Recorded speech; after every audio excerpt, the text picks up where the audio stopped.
by our schoolmates. And it's been a passion that has been fueled by my family history. As a matter of fact, on what was scrubbed land of rattlesnakes and mosquitoes and alligators, in 1913, my grandparents homesteaded under the Homestead Act. That 160 acres of land was deeded to my grandmother in 1917. That 160 acres today is at the north end of the Space Shuttle runway. When I went to the launch pad for the first time, I was the seventh to crawl in and strap in, and I wandered off on that launch tower by myself, looking to the northwest in the direction of the old homestead. And it was just hard for me to comprehend that 3/4 of a century earlier, my grandparents had homesteaded there, and they could have never believed that a grandson was literally going to leave the face of the earth.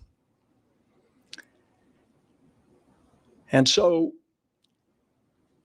on the space shuttle, in between conducting 12 medical experiments, enjoying the best crew ever, whenever you would get a free moment, and that was rare, so often I had to cheat on my sleep. And I'd float up to the flight deck and I'd just float there in front of the window, looking back at Earth. It really has an impression on you. And there's actually a term for it among space flyers. It's called the overview effect. Because in the window of your spacecraft, you see our home, the planet. And it looks so beautiful, such a creation in the middle of nothing. And yet it also looks fragile. As a politician, I was struck by the fact that as we orbited the Earth every 90 minutes, I did not see political divisions. I did not see racial divisions. I did not see religious divisions. I saw that we were all in this together.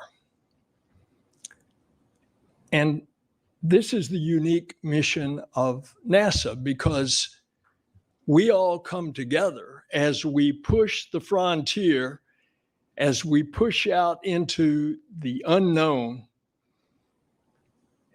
and we see our planet, our home, and we have a central mission to protect our planet. As a result of that experience, I became more of an environmentalist because I could see our ecosystem. Bob Cabana is here. Anyone who has flown, or you see these dramatic photos and videos, and you look at the rim of the Earth, and you can actually see the thin film of the atmosphere, and you realize that that is what sustains all of life. With the naked eye, you could see from that altitude how we're messing it up. You could see the color contrast coming across Brazil in the upper Amazon region. You could look to the east, there's the mouth of the Amazon. You could see the silt for hundreds of miles out into the Atlantic. Coming across Madagascar back then, 36 years ago, they had cut down all the trees. And so when the rains came, there wasn't a topsoil. And all of that topsoil washed down the rivers. And you could clearly see that from space in the mouths of all the rivers, that silt flowing into the bright blue waters of the Indian Ocean. Because of that environmental effect, I was really excited last week to join the president in announcing a new development of a next generation of climate data systems at NASA. It's the Earth System Observatory to help us understand and track how climate change is impacting communities across the country and around the world. That meeting, held at FEMA headquarters in preparation for hurricane season,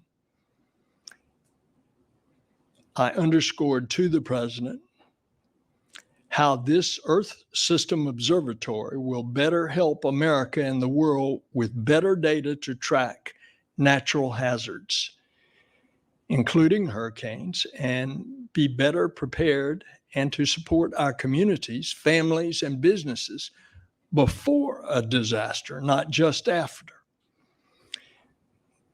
The Earth System Observatory will consist of 5 integrated satellites, the first of which is scheduled to be launched in January of 23.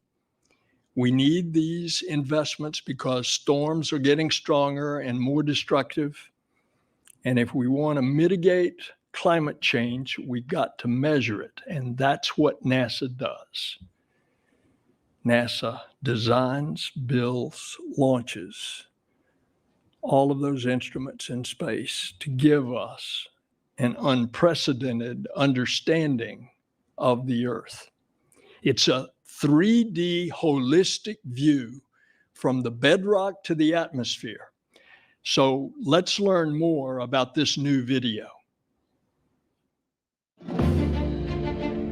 As NASA prepares to send humans to the moon and Mars and peer even deeper into the universe, we turn with a renewed focus to our home planet of Earth. The next generation of Earth science begins with the new Earth System Observatory. The core of the observatory is an array of 5 new satellite missions that will study the atmosphere, the ground, and even what's happening underneath the surface. These spacecraft will look at the Earth, each one of them their own way, and will integrate all the data in a common approach. Taken together as a single observatory, we will have a complete 3-dimensional understanding of our Earth systems, how they work together, how one change can influence another. It will watch our planet change, driving solutions for better living, managing water and food resources, predicting natural hazards, coping with sea level rise in coastal communities, and heat islands in our cities. Every 10 years, the best scientists in the United States and worldwide come together and create a strategy, the decadal strategy. And it recommended that we build missions that together form an Earth System Observatory. We're going to be looking at processes at the microphysical scale, at the large kind of convective scale, at the smaller scale in the oceans, and we're going to be investigating those, pulling that out, encapsulating that, putting that into weather models and climate models, and those are going to allow us to predict and project the future with far more confidence. We can, from space, help farmers. We can help others that grow food around the Earth. If there is an earthquake, we can get our models better, and from there we can predict better also in the future. We can monitor fresh water both on the surface and underground to help water managers, both for communities as well as agriculture. To build the observatory, we will expand our partnerships with commercial companies and international space agencies to take advantage of innovation and new technology. We recognize, because of the global nature of the issues at hand, we want international partners to be part of that also. We're working together, and the science that we're doing has to serve all of us. NISAR is our first major partnership with the Indian Space Agency in Earth science. It brings together 2 different kinds of radar systems that together will see changes in our Earth's surface that will help us predict natural hazards in the future. The NISAR mission will measure changes in Earth's surface less than a centimeter across. It will measure the movement of glaciers and ice sheets the dynamics of earthquakes and volcanoes, and changes in farmland. We will observe the Earth every 12 days exactly at the right repeat pass orbit. We can study small changes in the Earth system sciences. The Earth's climate is changing. We have documented the changes that we're seeing over the last few decades. We know that it's being driven by human activities, and it's absolutely essential that we continue to understand what's happening, what's changing, in order to better predict what's going to happen and perhaps help people make better choices. Understanding how our planet and its climate are changing is the foundation for a more resilient and sustainable future. NASA's Earth System Observatory is the next step in this ongoing mission, a mission to the only planet we can call home.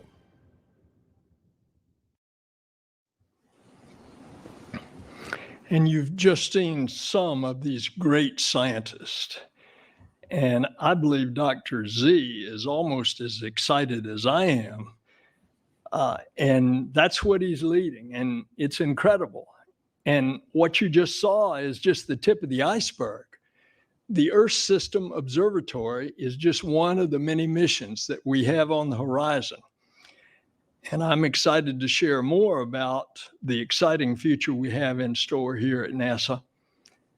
But first, I want to thank you for all the work you've done over the past year. Back in March 2020, many of you packed up your computers, you went home to work from your kitchen table, your living rooms, your basements, while some of you were mission critical and you had to continue working on site under strict guidelines to keep you healthy and to keep your colleagues and your families healthy too. You did that, and I thank you for that. And despite all these hardships, it's been an amazing year for NASA. The agency has launched 10 astronauts from American rockets on American soil.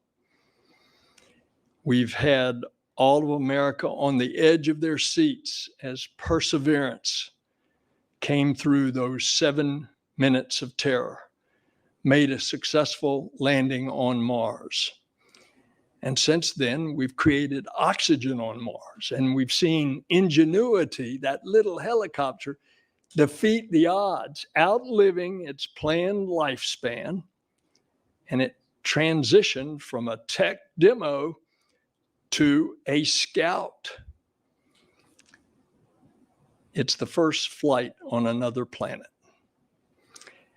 And here's Jennifer Trosper out at JPL to give us a live update on Perseverance and Ingenuity.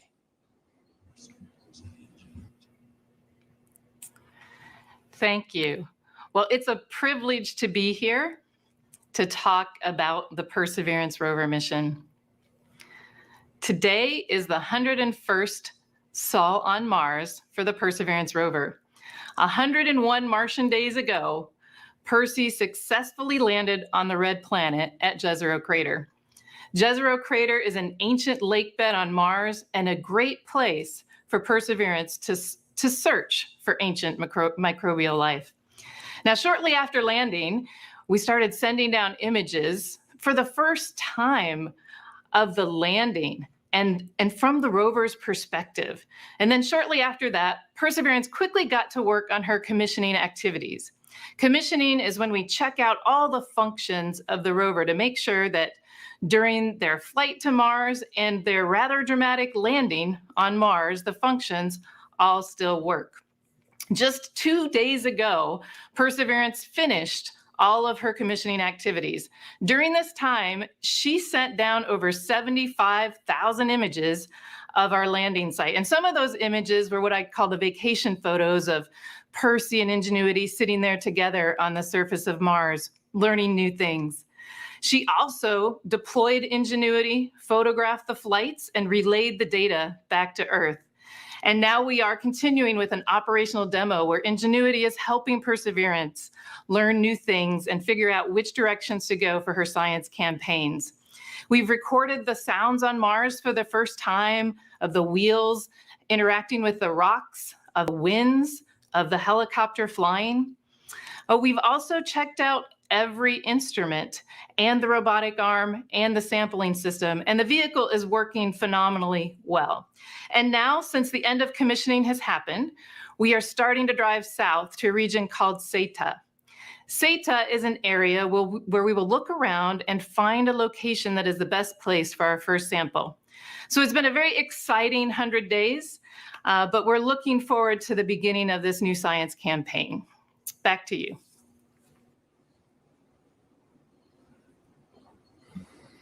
Well, thank you so much. And I really believe that no other organization in the world can do what this amazing team has done, and certainly not under such difficult circumstances.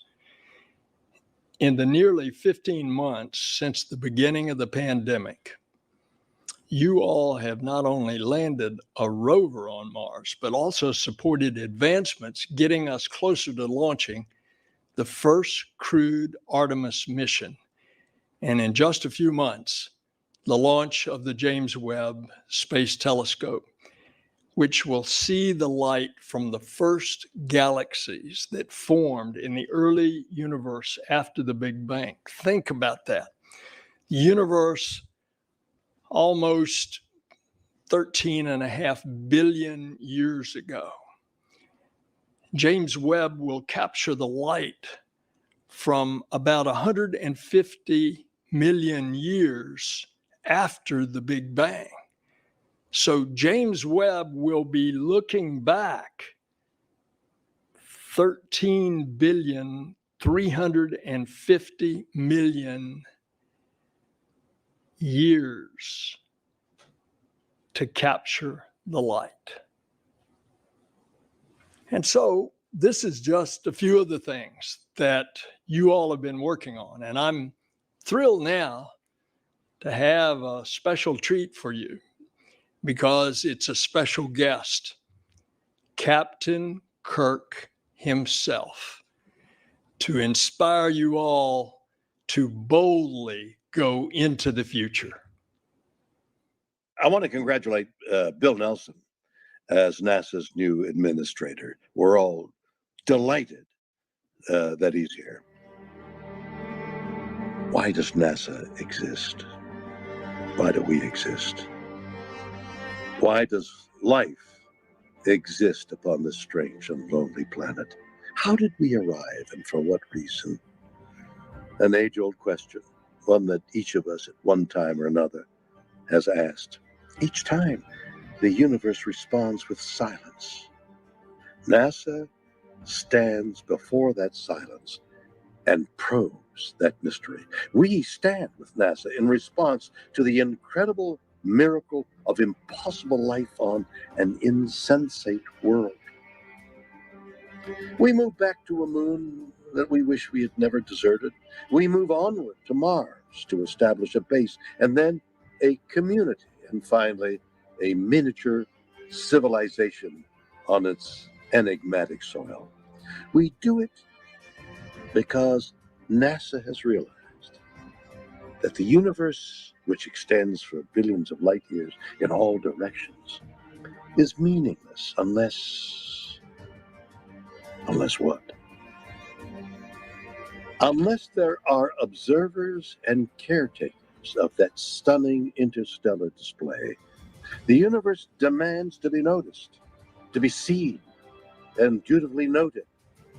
The purpose of life on Earth is to see, to know, and to tell what the cosmos has to offer. Without us, human beings, without NASA, the universe would be unseen, unknown, untouched. So NASA, in the coming years, will be chief witness, and we, as fellow observers, celebrants to the cause. Can NASA do this? Can we run tandem with NASA and live forever, or a million years, whichever comes first? We can. We will. We must. After a speech like that, I'm ready to go. What a wonderful tribute to all that NASA means to the world. And we do have an exciting future ahead. And as you can see on the screen behind me, we're assembling the rocket at this very minute down at the Kennedy Space Center. It'll pave the way to return American astronauts to the surface of the moon. That rocket is the Space Launch System. It will launch our Orion spacecraft and cargo on missions to lunar orbit and beyond. And soon, I mean like days, we're starting to stack that massive core stage between its two boosters in the Vehicle Assembly Building at KSC. The SLS will be the most powerful rocket in the world. 8.8 million pounds of thrust at launch. All this means we're on our way to land the next Americans on the moon. And this time, we're going to learn how to live and work on another world. America's long-term presence at the moon, both robotic and human, will help develop the experience and capabilities we need to eventually send the first astronauts to Mars. Artemis 1, the first uncrewed mission, will launch from Kennedy later this year. It will spend 26 days in retrograde lunar orbit, traveling to distances that no human-rated spacecraft has ever been. And America will also see our first robotic lander on the moon since 1968, ushering in a new era of a global science and exploration presence as more commercial moon deliveries will follow. And landing the first woman and the first person of color on the lunar surface as a part of Artemis is not a statement. It is an action. The United States must and will continue to lead the way globally, not just in exploration, but also in equity. We can be proud that all this work is good for science and humanity, and it also supports and creates good-paying American jobs. We're on track to do so many more amazing things for the country and the world, because that's what NASA does. It's just a little agency, but its value is immense. That total value is hard to quantify. You can look at all the ways it helps. STEM education, billions of dollars in partnerships with small businesses, economic impact in all 50 states, hundreds of thousands of good, high-paying jobs, incredible technology spinoffs, like in your pocket right now, the camera in your cell phone, and inspiration and investment in the workforce of the future as we educate our workforce for all these amazing things. Think of what Apollo did for a generation of scientists and engineers and mathematicians. We're going now to inspire a whole new generation of students, the Artemis generation. And that's not all. We will continue to be a catalyst for the growth of a healthy and vibrant commercial space industry, expanding opportunities in low Earth orbit and pushing further to the moon and beyond. And we will continue to develop the cutting edge space technologies and transformative capabilities.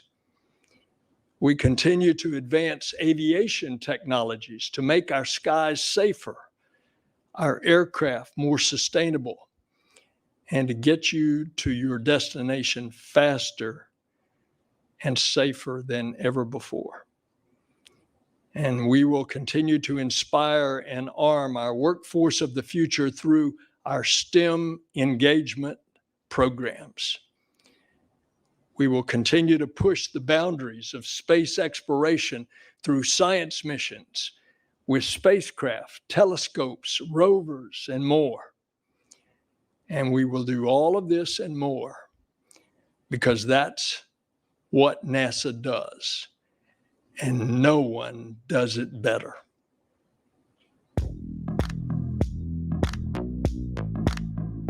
Hi, I'm Lily, and I'm from the Exploration Ground Systems program. I'm the EGS Flow Manager, and I'm here in the VAB at Kennedy Space Center, 16 floors up.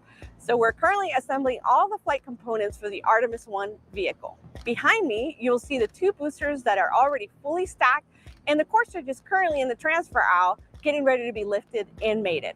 After that, we'll install the rest of the flight hardware components, and on top of that, we'll put the Orion vehicle, and then we'll be ready for launch. This is definitely an exciting time here at Kennedy Space Center.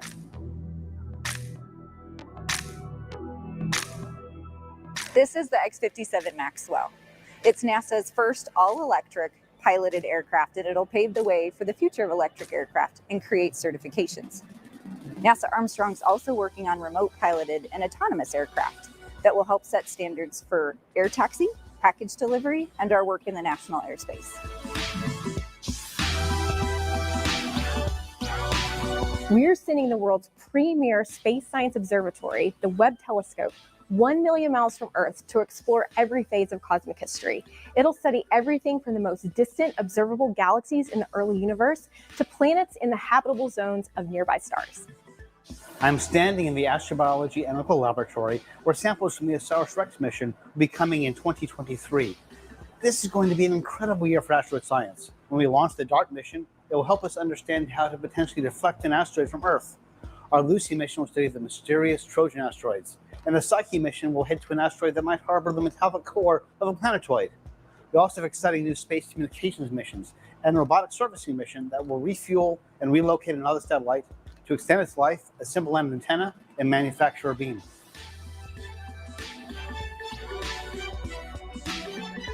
At GIST, we do a lot of the number crunching NASA needs in order to develop its world-class climate modeling and projections.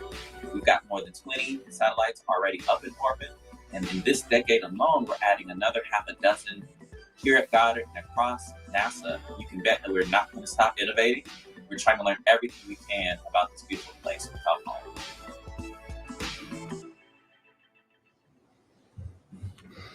America has always had a frontier. At the beginning of our country, that frontier was westward. Now that frontier is upward and it's out into the cosmos. It is a part of our DNA to be explorers, adventurers. That's in our DNA as Americans. And we will continue to push the boundaries of space exploration. In 1992, NASA established a new program within its Science Mission Directorate, the Discovery Program. This program invites scientists and engineers to propose smaller, focused, planetary science missions that have the potential to achieve great things at lower cost than larger agency flagship missions. To date, NASA has launched 13 Discovery missions, like the InSight Mars lander, the Lunar Reconnaissance Orbiter, our Lucy asteroid mission, and that's scheduled for launch this fall. Lucy is just one of 3 Discovery missions NASA is planning to launch in the next 3 years. And I'm excited to break some big news today. We have 2 new Discovery missions to announce.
the truths of this clouded planet.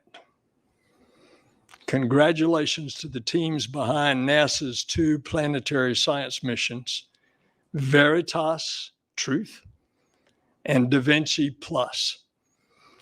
These 2 sister missions both aim to understand how Venus became an inferno-like world capable of melting lead at the surface. They will offer the entire science community the chance to investigate a planet we haven't been to in more than 30 years. In our solar system, of the rocky planets, there's Mercury, closest to the sun. It has no atmosphere. Then there's Venus with an incredibly dense atmosphere. Then there's Earth with a habitable atmosphere. And then there's Mars with an atmosphere that is just 1% of Earth's. We hope these missions will further our understanding of how Earth evolved and why it's currently habitable when others in our solar system are not. Planetary science is critical in answering key questions that we have as humans, like, are we alone? What implications beyond our solar system could these 2 missions have? This is really exciting stuff, and it's an emerging area of research for NASA. And so before I leave you, I want to thank you. Now, there's no doubt that NASA is the premier space agency in the world, but NASA is only as good as its people. And we're lucky to have the best of the best.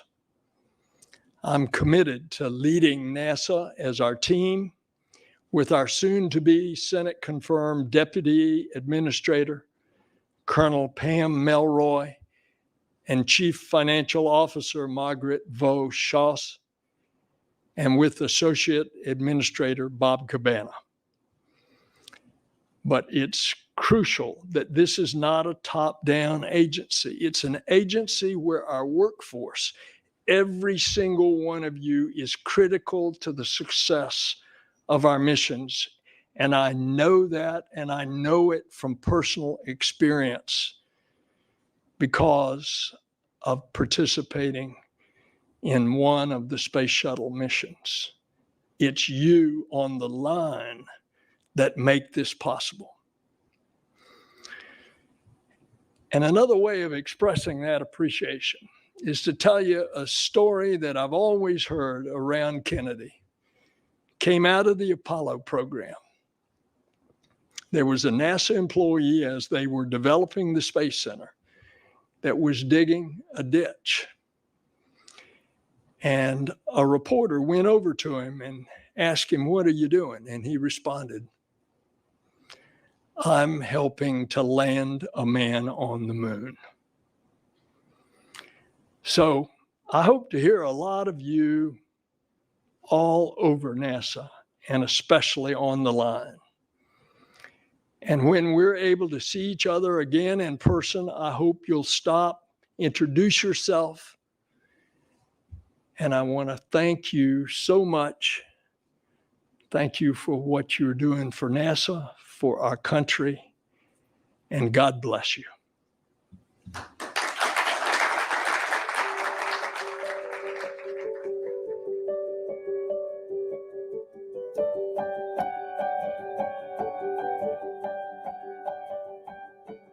What motivates me is going outside at night, looking up at the moon and thinking about how humans are going to be walking on the moon once again in the very near future. It is a big idea, but that's what we do at NASA. I'm focused on taking those big ideas and making them into something that we can actually do and actually do on time. We want to make sure we have really accurate measurements of Earth so that we can detect changes in climate over time. I'm thankful it's not just me working on this mission because I so value what other folks bring to the table. By developing this aircraft, we're actually coming up with a lot of the standards that will be used to certify future electric aircraft. So NASA is leading and partnering with industries across the nation and the world, employing thousands and tens of thousands of Americans across the nation. Teamwork is the biggest thing of what has to work to do such a challenging thing as living around the moon. And we're coming together to be able to really take human space exploration to the next step. We're bringing this American ingenuity, the collective greatness of all of the diverse minds that are in the United States on these grand challenges that we face.